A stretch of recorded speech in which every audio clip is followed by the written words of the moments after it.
What is up, everyone? Welcome to another edition of Live Locks presented by Scores and Odds. If you haven't checked it out already, just making bad life choices, going over to scoresandodds.com where you got picks from me, Meansy, Dean, all the greats, plus access to our nice little prop shopping tool. We can see exactly what we have projected for each individual prop, plus where the best lines are at. And most importantly, you get access to Grant's Action Lounge. What is Grant's Action Lounge? Well, it's my Discord where I'm throwing in all my picks each and every day. Just go to scoresandodds.com/Discord. Throwing in the chat right now. Might be having some screen share issues, but it is what it is. We'll deal with it.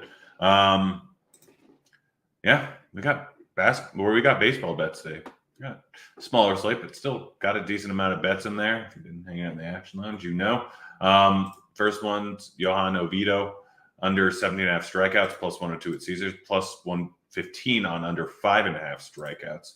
Pretty sure that both of those have kind of moved where they're no longer worth it. Minus 110 on the under on strikeouts. Potentially would do that. Minus 135 on under on outs. I don't think I would do that one. You can if you want. He gets a solid matchup here, but he's not that great of a strikeout pitcher.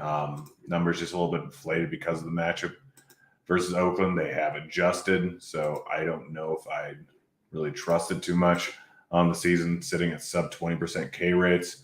Still walks a lot of guys, sitting at 11.2% walk rate on the year. Oakland, while not a good hitting team, still walk at a pretty decent clip, around 10% since the beginning of last season. I still, if I had to pick, I'd lean towards the under, but it's probably not offering you a ton of value right now. Martin Perez, under 17.5 outs. I got it plus 106 last night. Is currently at minus 119 over at Caesars. I still kind of like the under. He gets a matchup versus St. Louis. He has not been great so far this season. He's hit the under at a pretty decent clip so far this year. Overall, he's probably not going to go terribly late into the game in this spot here. Again, the line has moved, but probably hasn't moved enough at minus 119. I'd still roll with it. Aaron Nola over 18.5 outs recorded. I got it minus 113. It is now at minus 125 at Caesars. I would still take that. Nola, been solid overall this season. ERA is much higher than his xFIP. So he should be due for some, or xERA, should be due for some positive regression in that sense. Gets just the nuts matchup going up against Detroit. Detroit is not a good hitting team. The one thing they do is they walk at a slightly higher than average clip. But realistically, Nola has pretty solid overall control. Ball's going to be put in play a decent amount. Nola, I think, goes pretty deep. He's been going pretty deep so far this season. Line just a bit too low. 18.5, I know it's a high line, but it's not high enough. Ryan Bello, over 5.5 strikeouts. This line is no longer a thing. I hit it because I was getting plus 190 on the over 5.5. Let's go ahead and check out FanDuel and see what they have on over 5.5 here. The line has moved to 4.5. I'm not surprised. That's what it probably should have been at, but plus 190 on over 5.5 seems like a little bit of a bad line here. We're checking out all strikeouts. Let's see what you can get. 6+ plus 200 over at FanDuel. So, yeah, take that. Bello, solid. Been really solid this year. Match versus Tampa Bay. While it's a tough one, still, they are a decent strikeout team outside of Diaz and Franco. Pretty much everyone strikes out at a good clip.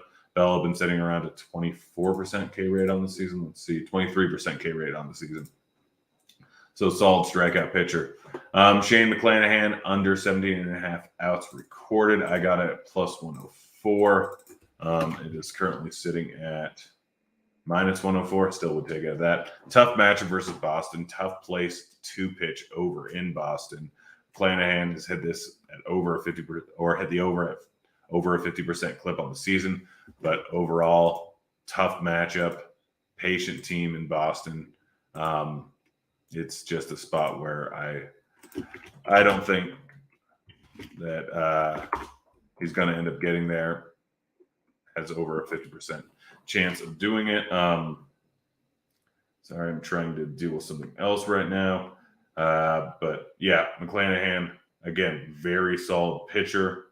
But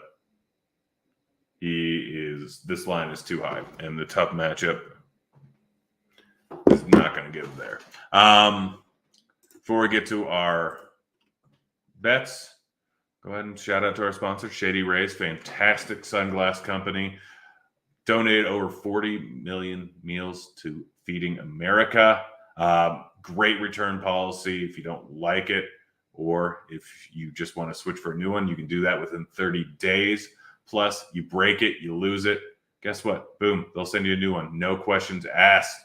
For a short period of time, Shady Rays is offering their best deal of the year. Just use promo code ROTOGRINDERS for 50% off of 2% or 2+ polarized sunglasses. Go. Do it. Let's get to our home run bets and then the bets I made this afternoon. I'm going all Toronto. All Toronto today. Kirk, Springer, Bichette. Kirk, you can get it plus 1425 over at Bet365. Springer at 825. Now I think it's 725. And Bichette plus 925. They get a match versus Bielak. Bielak is not a huge career so far, but what he's done is given up a boatload, an absolute boatload of hard contact and home runs to righties. Singing, I think 2.42 home runs per 9 given up to righties over the course of his career, just 66 innings, I believe. So hard contact has been there. Ball gets up in the air, decent chance of leading the ballpark. We have Kirk has some power, not a ton, but he can still hit the ball at the ballpark. But Bichette and Springer, tons of pop. Ball's going to be put, if it's put in the air, it's gone. These lines far too high. They should be at like plus 600, plus 1,000. It's just a bad overall line on all three of these. I'm rolling with all of them to hit home run. Make sure you check out Bet365. For some reason, people still go and bet ridiculous odds on FanDuel, and like I think Springer on FanDuel is sitting at plus 360, which does not make sense to me. That line is probably a little bit too low, but not that low because the odds on this are great. But yeah, go odd shop. It's that simple. Just go do it. Joey Wentz under 4.5 strikeouts, got this minus 110 at Betfred. You can currently get this line at on other books, minus 115 over at Caesars. Philly, not a terrible matchup for strikeouts. The current projected lineup actually strikeouts a decent clip versus lefties, but Wentz, not a terribly high strikeout guy. Sitting at just 19%, has struggled a bit with control. Still good hitters in this lineup. I'm rolling with the under. Braxton Garrett over 5.5 strikeouts, plus 100 at Betfred. I think you can get it plus 105. Or plus minus 104 over at minus 104 over at Caesars.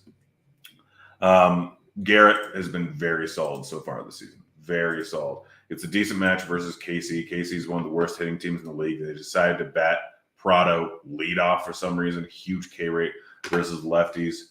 Garrett, really solid K rate versus lefties, and he's going to be facing 4 of them in this spot. Line is just bad. I'm rolling with the over. And then Andrew Abbott. I don't know Abbott. It's Abbott. Over 5.5 strikeouts. You can ladder this if you want. Dude is good. Dude has ridiculous K stuff. The minors here this season in AAA, 35%, and AA, 60% in 15 innings. Last year, really, really solid numbers, 30.8% K rate year before and A+, massive 38% K rate. This guy has some ridiculous stuff, absolutely ridiculous stuff.